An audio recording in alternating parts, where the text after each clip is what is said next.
Hi, this is Lauren Grace with Healus, and I wanted to do, and this is my cat Romeo, who decided to join me for this video. He'll probably be popping in and out.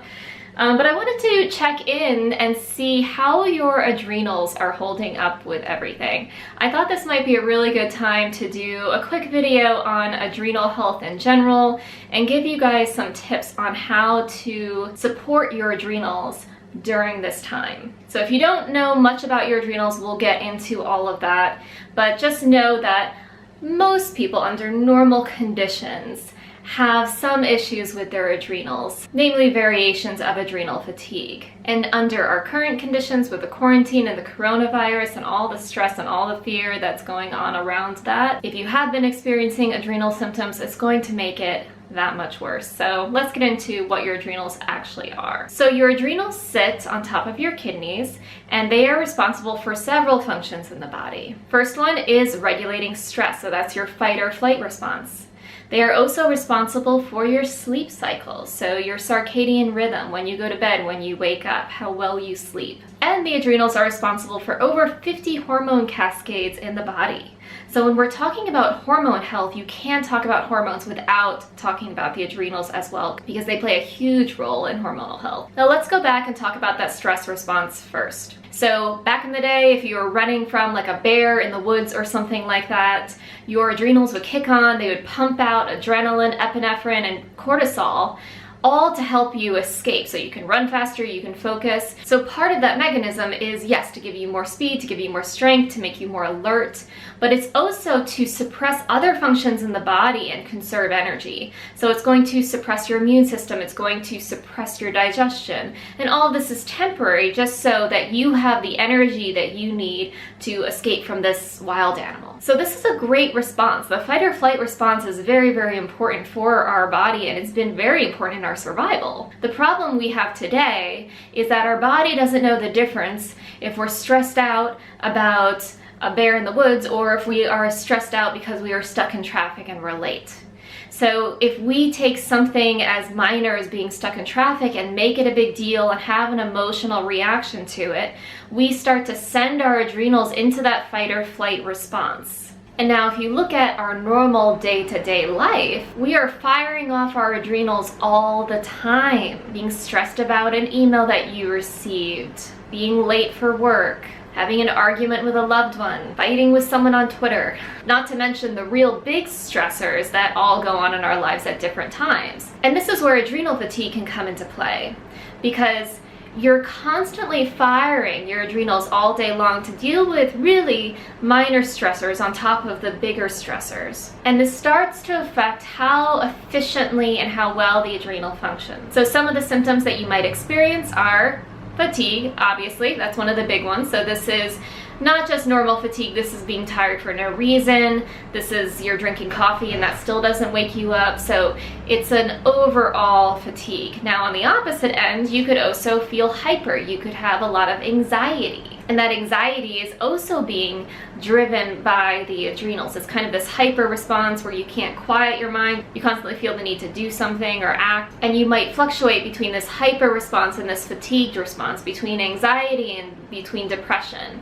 And the depression could be for no reason. You don't know why you're depressed, you're kind of lethargic, you just can't seem to get that enthusiasm back for life, that motivation back for life. Most of us know the term burnout, and burnout is essentially adrenal fatigue, right? So that's when you've been working really hard or you've been under a lot of stress, and then you just kind of burn out. You get tired, you get lethargic, you get kind of depressed. Some additional symptoms are going to be sleep disruptions, a hard time falling asleep, staying asleep, waking up too early and not being able to go back to sleep, or sleeping in way too late and just not being able to ever wake yourself up. So that circadian rhythm that the adrenals are in charge of, that's one of the first things you'll see is your sleep gets off. And again, the adrenals affect our hormones as well. So one of the first things you might notice is a lower sex drive, or your cycle might be off that month. A lot of hormone issues start with the adrenals. And one of the major symptoms, which is why I'm making this video today, is that too much adrenal fatigue means that you've been firing your adrenals too much, you've been under stress, and when those adrenals are firing, they are suppressing your immune system. This is exactly why you hear pretty much every doctor say that stress affects your immune system, stress affects your health. I think that's the one thing every medical doctor can actually agree on. And it's because of this function with the adrenals, that when you're constantly suppressing your immune function because you're stressed all day long, then your immune system doesn't have the energy that it needs to fight off bacteria and viruses. And on top of that, all that cortisol that's being pumped out is creating a lot of inflammation in the body as well. Now, like I've said, everyone has experienced adrenal fatigue to some extent, whether you experience it in your everyday life or whether you've experienced a stressful time in your life and have had some of these symptoms.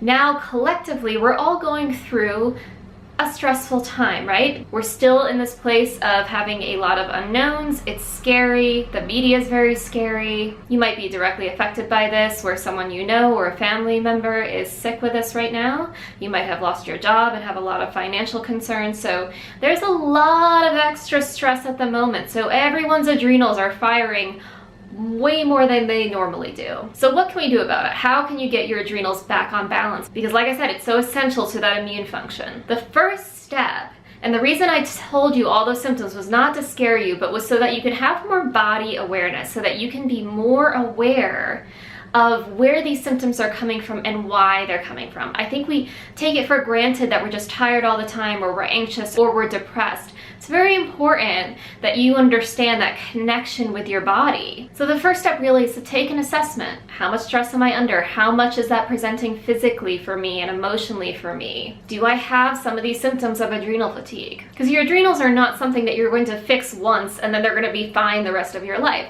This is something that you always want to be aware of, you always want to keep in mind, so that you can help support your adrenals when they need it, when they need that extra support. So what are some things you can do?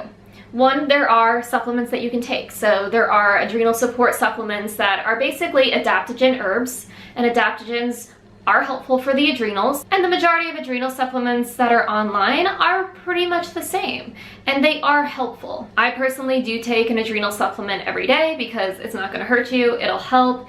Is it going to fix everything and fix all your symptoms? No.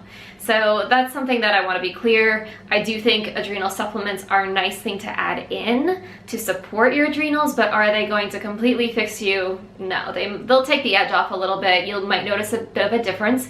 B vitamins in general are very helpful. So I personally like B5, which is pantothenic acid. That's really nice for the adrenals, especially nice if you have some low back pain, which can be caused by adrenal fatigue as well. So that's a great one to have. B12 is always a great one to have. They're going to be supportive. But the real trick to supporting your adrenals is going to be breaking that stress pattern. And this doesn't mean that you're not going to experience stress in your life, it just means that you're going to be more aware of it and develop ways on how to handle it better. So a few things you can do.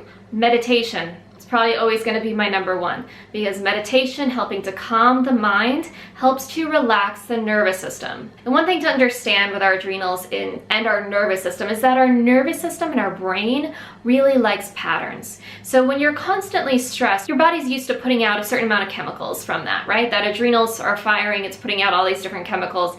And your nervous system can actually get addicted to those chemicals, which is where you see people get addicted to stress. And a really good example of this is our phones. So those little notifications that come up on our phones actually stimulate our adrenals. Okay, so when we see a little notification, our adrenals start firing a little bit of adrenaline. It's addicting. They purposely designed it to be addicting. That's why you get social media notifications and things like that, because they know it's addicting. You can't help but look. You have to look. So just think about how many notifications you get a day, and just know that every time you get a notification, you're getting a little bit of that adrenal output. But our nervous system likes patterns. It gets addicted to it. So the big thing with supporting our adrenals is disrupting that pattern, breaking that pattern. And this is where meditation is wonderful. Meditation is helping to bring you into the parasympathetic nervous system, which is your calm nervous system. So if you're acting in the sympathetic, which is going to be your adrenaline, epinephrine, that sort of, this is where we operate most of the day. We're in this nervous system. If you can disrupt that nervous system and bring yourself into the parasympathetic, you start to break up that pattern. And so all the things I'm going to mention right now are going to be to help break that pattern. So meditation is definitely my number one, because at this point you have meditation CDs, apps, all over the internet, free on YouTube.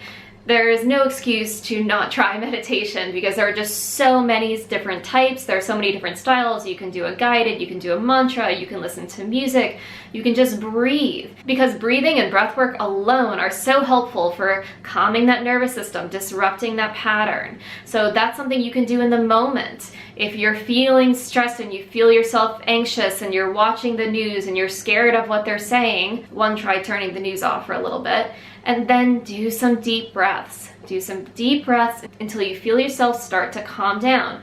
That sensation of calm is you switching into your other nervous system. So again, really important to disrupt that pattern. So any sort of practices like yoga are going to be very helpful for that as well. Another great thing you can do is laugh. Laughter is wonderful for breaking up that pattern and so good for you anyway. We already know that laughter is great for your immune system. So watch some funny shows right now, listen to some funny podcasts. Get yourself laughing. I know that there's a lot going on, there's a lot to be upset about, and there's a lot to be scared about. It doesn't mean that you're not allowed to laugh and find some fun activity right now that's going to bring you a little bit of joy, because that's going to be one of the best things that you can do for your immune system is laugh, have fun. Music is another great one. So music, play your favorite music, especially if you're home in quarantines right now. Play some of your favorite music. If you're around your family, put your little headphones in and go into your own little world. Listen to music, listen to your favorite songs. Automatically, the frequency of music is very good for your body. A lot of music actually has a really positive resonance with your body, and especially if it's music that you love and that makes you happy, that's going to be even better. So all of these things are going to be super supportive for your adrenals. Another thing you can try is to watch less of the news. So I know that right now we all do need to keep updated, and it's important that we check in and we know what's happening within our own communities. But there's a big difference between keeping yourself updated and checking in a few times a day and just being addicted to watching the news all the time and constantly going on Twitter and constantly seeing what the numbers are and what updates are happening. Pick a few times a day, and not first thing in the morning. Pick a few times a day to check in with the news. And I would say not first thing in the morning and not last thing at night, okay? You do not want to wake up and turn on the news first thing and hear all these horrible stories. And you do not want to have that in your mind right before you go to bed. So find some other times in the day to check in, but try and do it less. You can also try turning the notifications off on your phone. That'll help a lot. That's something I've actually done for years to just kind of lower adrenal stresses. No social media notifications, anything like that. Just any necessary text messages that want to come through. But I take away all other notifications because I don't need my adrenals constantly firing because someone liked my post on Instagram. So it's really nice to put it in airplane mode for a little bit. This is one of my favorite things. Actually, my whole team does this. We have our times during the day where we'll just let each other know that, hey, for the next 3 hours, I'm going to be in airplane mode. Because one, you'll be a lot more focused. If you are working and trying to not distract yourself at home, you'll be a lot more focused. And two, you're going to save your adrenals from that constant firing of notifications. And lastly, and this is the one that no one wants to hear, but try cutting back on your caffeine intake. This does not mean that you can never have a cup of coffee again, but just understand that coffee is a stimulant.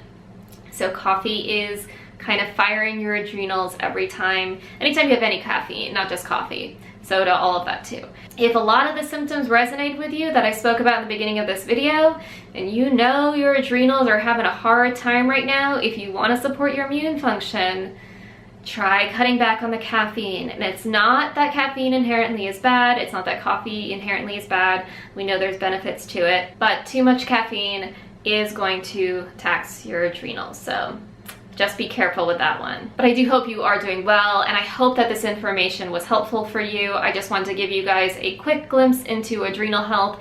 I could talk about adrenals for an hour, but we're not gonna do that right now. Just these are some quick tips that you can do while you're home right now to start to change that pattern in your nervous system, support your adrenals, support your immune function. Stay healthy, stay safe, and I will talk to you soon.